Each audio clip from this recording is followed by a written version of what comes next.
دا افسر افغان یو بے علم نه تپوس کوي او دا بے علم مولا یو تفسیر غلط کړی دی. ګوره تاسو واورئ دې نه وروسته بیا زه افسر افغان ته یو دوه درې خبرې کوم او د مولا ته هم خبرې کوم. صحیح ده؟ خامخا واورئ دا خبرې. ښه اعوذ بالله من الشیطان الرجیم بسم الله الرحمن الرحیم لا اکراه فی الدین.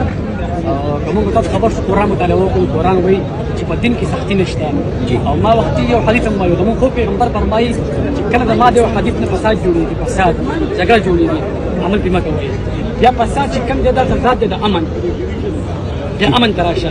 که چېرته د رباب په وجه باندې، د سندرې په وجه باندې، د چاربیتې په وجه باندې، د ټپې په وجه باندې زما په ملک کې زما په صوبه کې امن نه وي، ښه نه وي، بل ته هم مه وایه.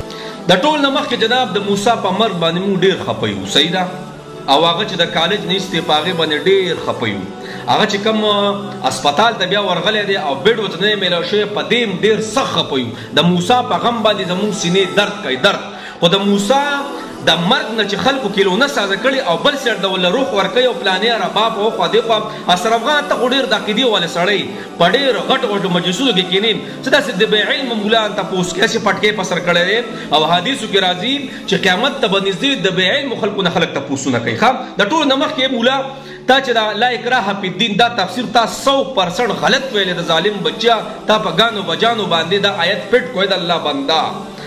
د دې مطلب دا دی، مفهوم دا دی چې کم کسان اسلام نه راوړي په زور ته نشي کولی چې مسلمان شه. او کله چې اسلام ته یو کس راشي د هغې نه پس په بیا په دین اسلام باندې عمل کوي، کروي به ورسره بیا کې. د نبي اسلام دور کې به ولې خلک رجم کېدل او سنګسار کېدل نه، ولې لاسونه به کټ کېدل نه. د ابوبکر صاحب په دور کې چې د زکات نه انکار وشو نو ولې هغه ورسره جهاد نه دی کړی. ظالمه الله دې داسې داسې کا. دا یو قسم له غلط پروپیګنډا ته یو قسم له خورې د الله بنده. اسلام خو دې خبرو نه منع کوي. دا ټنګ ټکون نبی اسلام فرمایي الغنا ينبت النفاق في قلبي كما ينبت الماء الزرع. وای دا ګانې بجانې دا په زړه کې دا منافقت داسې راټوټوي، داسې راچوتوي لکه څنګه چې یو تږي فصل ته اوبه ورکړي. ای ظالمه پټکی یې په سر کړی دی او ته د ینګ جنریشن ته د ګانو بجانو یو قسم له ترغیب ورکړي.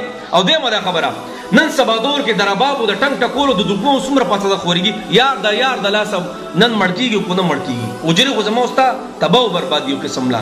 نو بهر کې به افسر افغان ښه د عقیدې سړی داسې یو صحیح مولا رئیس روا، یو عالم صحیح رئیس روا، دا غریب د څه نه خبر دی.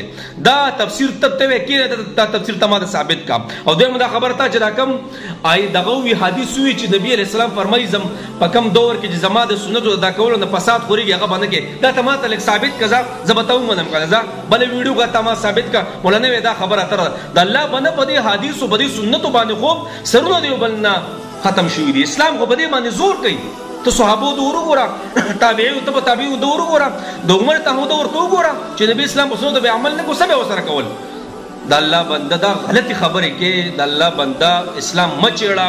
د موسی په غم باندې مونږ خفه یو، خو دا بې علمه خلک وله بل رنګ ورکوي. مونږ پې خفه یو جناب د کالج یونیورسټو په دغې باندې زور راوړئ، په اسپتال باندې زور راوړئ. تاسو راځئ او دین اسلام ته راځئ. د بې علمه خلکو د الله بنده افسر افغان ته خو عقیدې والا سړی ښه په پوهو ځایونو کې ناست او داسې بې علمه خلکو تپوسونه ته کې مړه بس الله دې مونږ معاف کړي. والله